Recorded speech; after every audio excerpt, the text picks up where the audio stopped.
Pressure pressure और pressure, बच्चों पर प्रेशर। तो देखिए, nursery, junior KG, senior KG, तीनों साल आपने अपने बच्चों को ध्यान नहीं दिया, पूरा लाइटली लिया। जो पढ़ रहे हैं तो ठीक है, नहीं पढ़ रहे हैं तो भी ठीक है, जितना आ जाए उतना ठीक है, कोई बात नहीं। ओवर पजेसिव, ठीक है।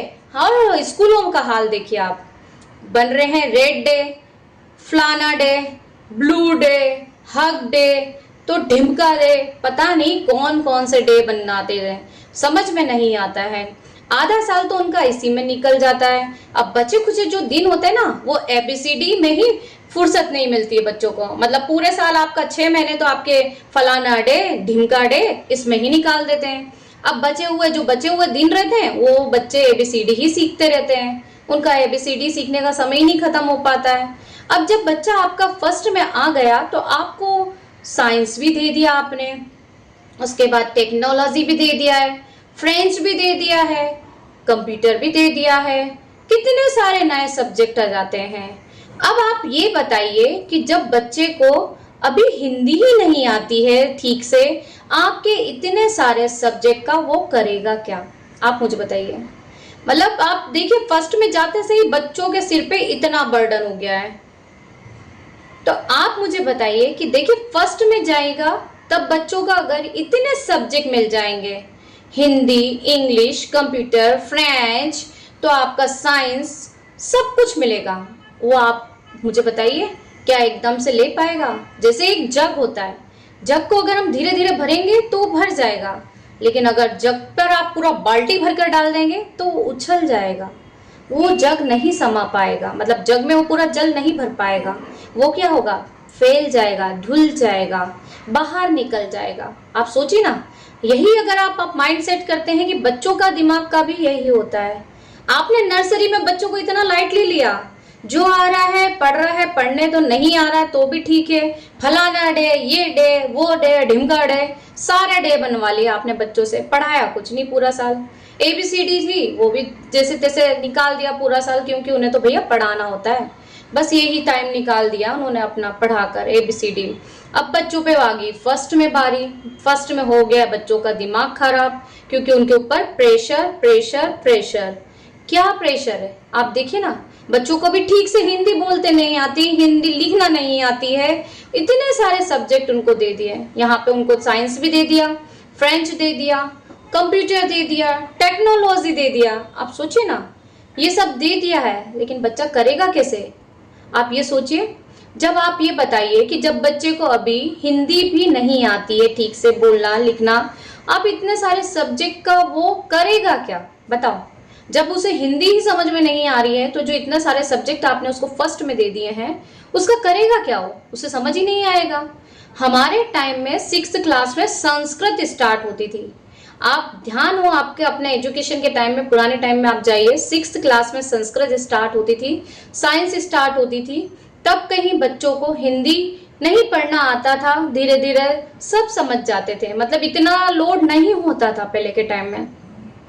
और 6th में जाके इस तरीके से टिपिकल सब्जेक्ट हमें मिलते थे, संस्कृत है, साइंस है, ये सब्जेक्ट हमें 6th में जाके कभी मिलते थे। और आज का टाइम देखिए आप, बच्चों पे भर भर के प्रेशर दे दिया, फर्स्ट में ही सारी आईपीएस की पढ़ाई करवा ली है बच्चों से, सारे सब्जेक्ट उनको दे दिए हैं।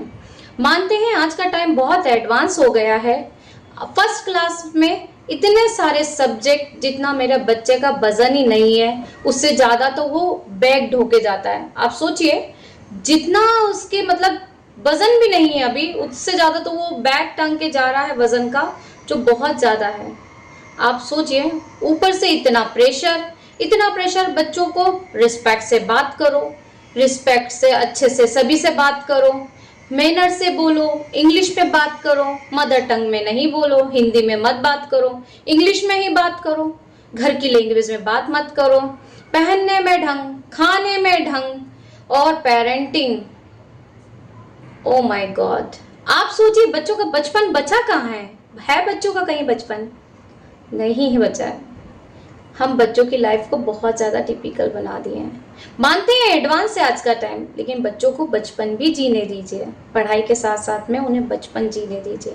अब मैंने एक दिन टीचर से पूछा कि जब बच्चों को रीडिंग ही नहीं आती है तो वो इतने बड़े बड़े क्वेश्चन का आंसर करेगा कैसे फर्स्ट में। आप फर्स्ट की बात सुनिए, मैंने टीचर से क्वेश्चन किया कि जब बच्चों को अभी रीडिंग ही नहीं आ रही है तो वो इतने बड़े बड़े क्वेश्चन का आंसर कैसे करेगा। उन्होंने मुझे आंसर किया कि मैम हम बच्चों को क्वेश्चन रीड करके बता देते हैं और बच्चे आंसर लिखेगा। अब आप मुझे ये बताइए कि क्लास की स्ट्रेंथ जो है वो 25 से 26 बच्चे की है, मतलब 25 to 26 आपके स्टूडेंट है क्लास में। इतने सारे क्वेश्चन में आप पर्सनली भी कितने बच्चों के पास जाकर क्वेश्चन रीड करके बताओगे। हर एक बच्चे को पर्सनली जा जाकर टीचर ये सारे क्वेश्चंस नहीं सॉल्व करवा पाती है। ओवरऑल इतना प्रेशर स्कूल वाले डाल रहे हैं, टीचर के ऊपर प्रेशर, टीचर डाल रही है बच्चों के ऊपर प्रेशर, सिलेबस के ऊपर प्रेशर, अरे बाप रे। ओवरऑल इसके बीच में पिस रहे हैं बच्चे और उनकी मदर्स। ओवरऑल यही मैं आपसे कहना चाहूंगी कि बच्चों को इतना प्रेशर मत दीजिए, उन्हें शुरू से ही आप थोड़ा थोड़ा एजुकेशन देना स्टार्ट कर दीजिए, नर्सरी से ही। ये ना हो कि फर्स्ट में जब बच्चा जाए तो उसके ऊपर इतना प्रेशर आ जाए कि बच्चों को फिर फाइनली मम्मा के ऊपर प्रेशर आ जाता है, क्योंकि जब बच्चे नहीं पढ़ते हैं तो मम्मा के ऊपर सबसे बड़ा प्रेशर आता है। फिर बच्चों को हम भेजते हैं ट्यूशन, क्योंकि बच्चों ना रीडिंग कर पा रहे ना राइटिंग वर्क कर पा रहे, फर्स्ट से क्वेश्चन आंसर शुरू हो जाता है। मैडम आएगी क्लास में पढ़ाएगी और चली जाएगी, जिस बच्चे को समझ में आया वो लिख लेगा, जिसने फर्स्ट नर्सरी से लेकर यूकेजी तक अच्छे से रीड किया है, राइटिंग किया है, वो तो लिख के फटाफट अपना एग्जाम देके क्लियर कर लेगा। लेकिन जो बच्चे बेचारे नर्सरी, केजी, एलकेजी, यूकेजी में ये सारी चीजें पढ़े ही नहीं है, हाँ फलाना डे ढिमका डे सेलिब्रेशन में ही लगे हैं, तो वो बच्चों को ये सब आएगा कैसे। आप सोचिए, सोचने वाली बात है। तो नर्सरी से ही थोड़ा थोड़ा एजुकेशन अगर हम बच्चों को देंगे तो बच्चे आपके यूकेजी तक इतने ट्रेंड हो जाएंगे, इतने एक्सपर्ट हो जाएंगे कि फर्स्ट में उन्हें दिक्कत नहीं आएगी।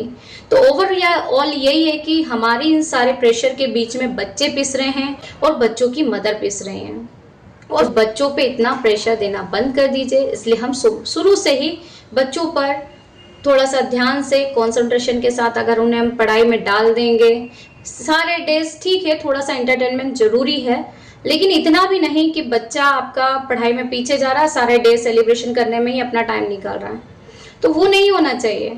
आप बच्चों को शुरू से थोड़ा थोड़ा पढ़ाइए, जिससे आपके बच्चे को एकदम से प्रेशर नहीं पड़ेगा और वो बच्चा फ्रीली माइंड से आपकी हर पढ़ाई को पढ़ेगा। दूसरा ये है कि बच्चा आपका हेल्दी और स्वस्थ भी रहेगा। आप लोगों को वीडियो कैसा लगा, क्या आप मेरी बात से एग्री करते हैं, तो कमेंट करके जरूर बताइए। और अगर आप जो भी आपके घर पे होता है या आप बच्चों को कैसे ट्रीट करते हैं वो भी मुझे कमेंट करके बता दीजिए। चैनल पे नए हैं तो सब्सक्राइब कर लीजिए। मिलती हूँ नेक्स्ट व्लॉग के साथ, तब तक के लिए बाय बाय, टेक केयर।